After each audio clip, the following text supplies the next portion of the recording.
Have you ever wondered why some women linger in a man's psyche long after she's gone? Like smoke in a cathedral, or the echo of a violin in a silent room. She doesn't beg, she doesn't chase, she doesn't even explain. And yet, he is haunted by her absence more than he ever appreciated her presence. She becomes his quiet obsession, not because of what she gives, but because of what she withholds. This is not manipulation. This is power.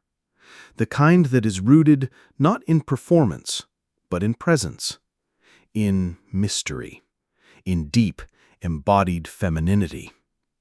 Carl Jung said, "Until you make the unconscious conscious, it will direct your life, and you will call it fate." And for many men, the woman who unlocks his unconscious does not arrive with drama or noise. She enters quietly, like a mirror to his soul. And she leaves just as quietly, but never truly departs. You see, men are not addicted to appearances. Not truly. They become addicted to emotion, to significance, to the rare sensation of being understood and undone all at once. And the women who leave that imprint, they don't scream for attention. They master silence. They master space. They know how to walk away with grace and still be unforgettable. The first secret is this: emotional sovereignty. The feminine force that doesn't collapse in the presence of masculine energy. She doesn't orbit around his moods. She doesn't mold herself to be palatable. She is not a reaction. She is a world. And that world has its own weather, its own gravity, its own sunrises that rise whether or not he's watching. This kind of woman unnerves a man who was used to being the center of someone's universe. And yet, he cannot look away. Her detachment is not cruelty. It is the echo of every unmet need inside him. It confronts him with the work he has avoided. She is not there to complete him. She is there to reflect him. And that, for the male ego, is both intoxicating and terrifying. Her presence invites a man into his own shadow, because the woman who refuses to emotionally collapse is not here to rescue him from his loneliness. She is here to reveal it. And most men, Jung would say, are terrified of truly seeing themselves. So when they meet her, they confuse reflection for love.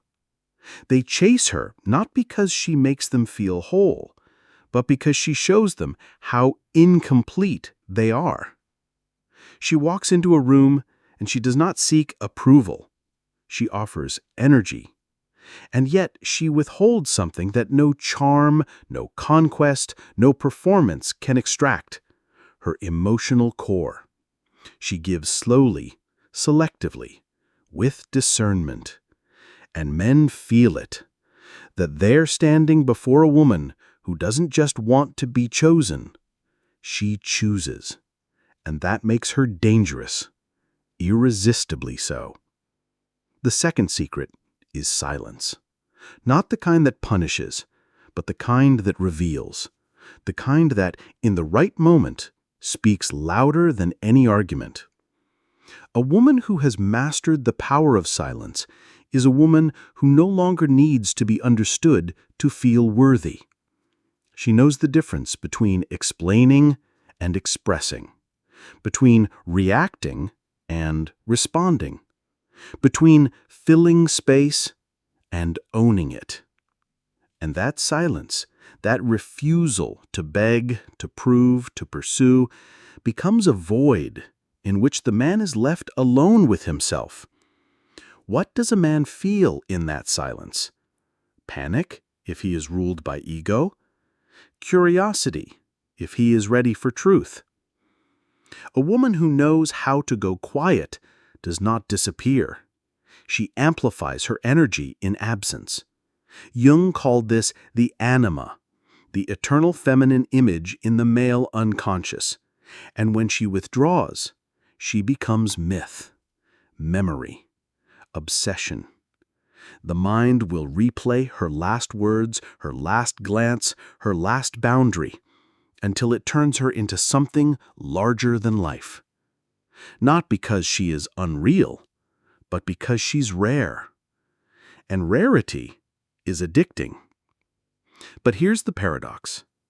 These women, the sovereign, the silent, the spiritually feminine, they do not seek to be remembered. They are not performing for impact. They are simply whole. And wholeness cannot be possessed. It can only be witnessed. The third secret is energy. Not flirtation, not seduction, but the invisible frequency of a woman who knows her worth on a soul level. She doesn't chase men. She doesn't manipulate emotion. She simply is. And her beingness, unhurried, self-sourced, quietly radiant, becomes the addiction. Men crave her not because she entertains them, but because she awakens them. She pulls them out of the noise and into the now. She does not speak in declarations. She communicates through feeling, through essence, through presence. And when a man experiences that kind of energy, when he meets a woman who makes him feel deeply rather than just think lustfully, he is changed. Maybe not all at once, maybe not forever, but he will never forget. She doesn't try to be unforgettable. That's precisely why she is. Her allure lives not in her words, her beauty, or even her mind, but in her command of emotional gravity. The woman who knows how to be felt without speaking, who touches a man's psyche in silence, who walks away without bitterness, she becomes the story he tells himself when he can't sleep. You see, emotional addiction is not a choice.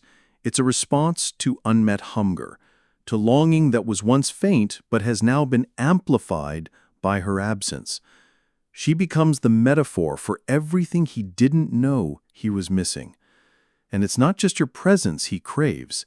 It's the mirror she held up, the safety he felt without understanding why, the sensation that for the first time someone saw him not through performance, but through perception. Jung spoke often of the anima, the unconscious feminine within the male psyche. When a woman lives in alignment with her feminine archetype, she activates something ancient inside a man, not just desire, but remembrance. She becomes his symbol of wholeness, the half he senses but can't articulate. Her mystery isn't confusing, it's familiar. It speaks to a part of him that language cannot reach. And that, more than sex, more than love, is what leaves him emotionally addicted. But this kind of woman, she is not accessible, not entirely. She belongs first to herself. Her energy is sacred because it is not broadcast. It is filtered, protected. It does not respond to demand, nor does it conform to desperation. She doesn't give more because someone asks louder. Her power is measured in restraint, in her ability to hold her own energy without leaking it. And when a man encounters this, his masculinity, if wounded, will want to conquer her, to define her, to control or explain her. But if he is conscious, evolved, or even just willing, he will submit to mystery. He will stand in awe, because nothing is more magnetic to a man than a woman he cannot own. This is not the kind of woman who argues to be heard. She knows that energy carries farther than voice. She understands that emotional maturity isn't about always speaking. It's about knowing when not to. Her silence is not a void. It is a boundary, one that requires a man to rise into emotional presence, not retreat into ego. Men are conditioned to chase certainty, to solve, fix, label. But the woman who understands her own emotional and spiritual depth does not fit neatly into any of those roles. She is not a riddle to solve. She is a rhythm to feel. A man addicted to chaos will not know how to receive her. He will try to make her chaotic too. But she remains still, rooted, undisturbed. Her detachment is often misunderstood. It is not disinterest. It is discernment. She does not give energy to the unworthy. She does not invest in those who do not invest in themselves. And this is what makes her unforgettable. The modern world teaches women to pursue, to perform, to persuade, but she does none of that. She simply allows. She allows the man to feel her absence. She allows his ego to fall apart in silence. She allows herself to be chosen, or not, because her life is not waiting on his recognition, and that, ironically, is what pulls him closer. Her power comes from embodiment. She has walked through the fire of her own self-abandonment and come out sovereign. She has met her shadow, the part of her that once begged, chased, and wept for love, and she no longer judges it. She has integrated it. And because she no longer abandons herself, she can never truly be abandoned again. Men feel this, even if they can't name it. They feel that she is not waiting for their validation, that she does not measure her beauty through their gaze, that she will not beg for breadcrumbs when she knows she is the feast. He may not tell his friends, he may not even admit it to himself, but she will live in his nervous system like a ghost, a presence he can't explain, an ache he can't numb. She is not unforgettable because she's perfect. She's unforgettable because she's real. A real woman, not a performance, not a product of male fantasy, not a curated version of sweetness bred to be chosen, but a woman forged from silence, heartbreak, reflection, and rebirth. She has bled in private and bloomed in solitude. That's what gives her presence weight.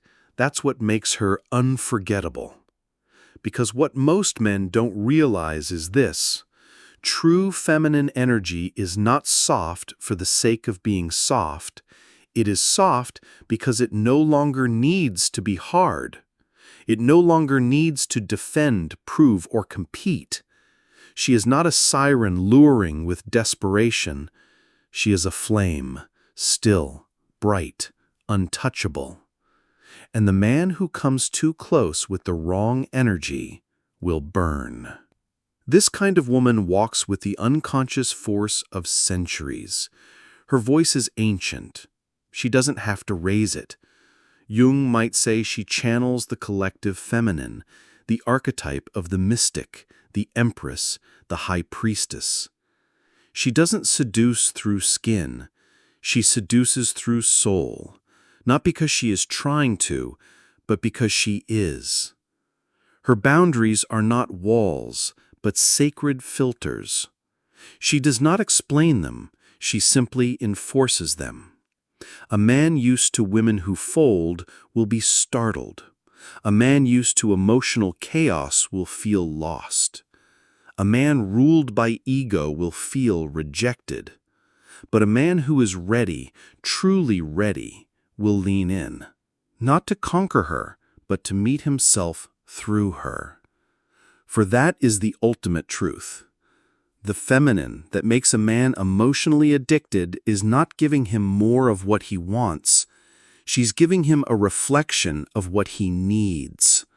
And most men need to feel, to truly feel, beyond sex, beyond praise, beyond performance, to feel raw, real, open. The feminine reveals, it exposes, it mirrors back the unlived parts of him. And that is addicting, not because it is pleasurable, but because it is awakening. This woman becomes the crack in his concrete, the soft hand in his chest, the reason he stays up at night asking questions he never asked before. He wonders why her absence is louder than another's presence, why her silence speaks louder than someone else's declarations, why her one look undid more of him than years of affection from others. It is because her energy didn't just flirt with his ego, it bypassed it. It went into his soul, rewired his nervous system, and left him craving meaning, not attention. She didn't feed his performance, she called to his essence. And when a man feels that, he doesn't forget, he can't. But here's the paradox. The woman who carries this power rarely uses it. She's not interested in making men obsessed. She's interested in peace. She's interested in truth. She has walked far too deep into her own wounds to play games now. She knows her value isn't in what she provokes. It's in what she protects. And yet men orbit her. Even those who have lost her still feel her. They replay memories not because of what she gave them, but because of how they felt in her presence. Alive, real, exposed. And that memory does not fade. It settles into the body like smoke into fabric. He may move on. He may find someone else. He may even claim to forget, but he won't. Because the woman who reaches a man's unconscious doesn't live in his mind. She lives in his blood. This is the power of the feminine that doesn't seek, that doesn't beg, that doesn't perform. This is the power of the woman who chooses her own soul above a man's attention. This is the kind of woman Carl Jung knew could undo a man, not through seduction, but through truth, through depth, through embodiment, through absence. The masculine craves her, not to possess, but to return to something sacred inside himself. And until he's ready, she will not wait. Because the woman he cannot forget is not waiting to be remembered. She is remembering herself. There is a haunting beauty to the woman who refuses to abandon herself. Not out of pride, not out of punishment, but because she has come home, fully, to the temple of her own being. This is the fourth dimension of her power. It is not just that she has emotional sovereignty, not just that she wields silence like a sword, not only that her energy is sacred, but that she has integrated her shadow. She has looked the forgotten, unlovable parts of herself in the eye and loved them. The addict, the abandoned, the overgiver, the pleaser, all of them. She no longer hides these parts in shame. She welcomes them into her wholeness. And that makes her radiate something most people only recognize as otherworldly. But it isn't magic. It's ownership of all that she is. Carl Jung said, "One does not become enlightened by imagining figures of light, but by making the darkness conscious." And she has done exactly that. Her light is not naive. It is born of darkness. Her peace is not passive. It was earned through nights she cried alone, through relationships that cracked her open, through years of chasing validation and returning empty, until she realized no one was coming to save her, so she saved herself. And now, when a man comes to her, he is not entering a playground. He is entering a sanctuary, a place where energy is felt before words, where truth is honored over comfort, where she will not beg to be chosen, because she is the choosing. And the men who encounter her, they feel it, in their bones, that they are standing before something ancient, something unshakable, something that knows. They might not have the words, but their bodies respond. Their egos flare. Their hunger sharpens. And some will chase her, not because they want her, but because they want to become seen through her. But she knows better now. She doesn't confuse obsession for love. She doesn't fall for projections. Because she has done her own shadow work, she recognizes when a man is projecting his anima onto her, turning her into the fantasy of the nurturing mother, the perfect lover, the wounded healer. And she will not carry his unlived feminine. That is his task, his burden, his path. If he wants her, truly wants her, he must first want himself. And that is the true heartbreak she carries, with grace, knowing that many men who ache for her are not aching for her, but for what she awakens in them. She is the catalyst, not the prize. She is the mirror, not the muse. And still, she does not shrink. She does not hide her power, because she knows a man who is worthy of her will not run from it. He will not try to dim her. He will rise to meet her. And until that man arrives, she will not settle, not for attention, not for comfort, not for the illusion of connection that comes from a man who only sees her as his missing piece, but has not yet looked for his own. She will love deeply, but without possession. She will give fully, but with discernment. She will open her body, her energy, her presence, only to those who can hold it with reverence. Because the woman who is emotionally addictive to men is the woman who is emotionally whole within herself. And she does not confuse chemistry for destiny. She does not mistake attraction for alignment. She has trained herself to feel the difference between a man who is ready for her energy and a man who is simply intoxicated by it. And here lies the paradox of feminine power. The more whole she becomes, the more men want her, but the fewer men she allows access. Because now she no longer craves to be loved. She chooses to be met. There comes a moment in every empowered woman's journey when she no longer waits for a man to awaken her. She realizes that she was never asleep, only silenced, trained to forget, conditioned to serve everyone but herself. And in that remembrance, she rises not as someone seeking love, but as love itself, conscious, grounded, untouchable. This is not the woman who needs to be pursued. It is the woman who attracts, effortlessly, because she has become magnetic through her inner clarity. Men feel this, not on the surface, but in the marrow of their being. A silent pull, a longing they can't quite explain. And yet, many won't survive it, because to truly be in her orbit, a man must become something more than his ego. He must surrender to truth, to stillness, to the terrifying freedom of not being needed, but being invited. This woman, she does not require saving. She has already walked herself out of the dark forest, barefoot, bleeding, but with eyes wide open.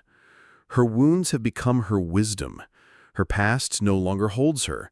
It informs her, refines her, strengthens her discernment. She is not perfect, but she is present. Present in her pain, present in her joy, present in her silence. And when she gives you her presence, fully, truly, it is a gift most men never forget. Because unlike the women who come begging or clinging or proving their worth, she arrives as she is, and that terrifies those who only know love as need. She does not chase. She does not compete. She does not shrink herself to fit into his story, because she has written her own, and every man she lets into her life is a guest, not a savior. In the masculine world of strategy, conquest, and logic, she is the storm, not of chaos, but of sacred unknowability, of intuition, of emotion, of beauty that doesn't beg to be understood. She does not conform to timelines. She does not fit into boxes. She is vast. She is ancient. She is still.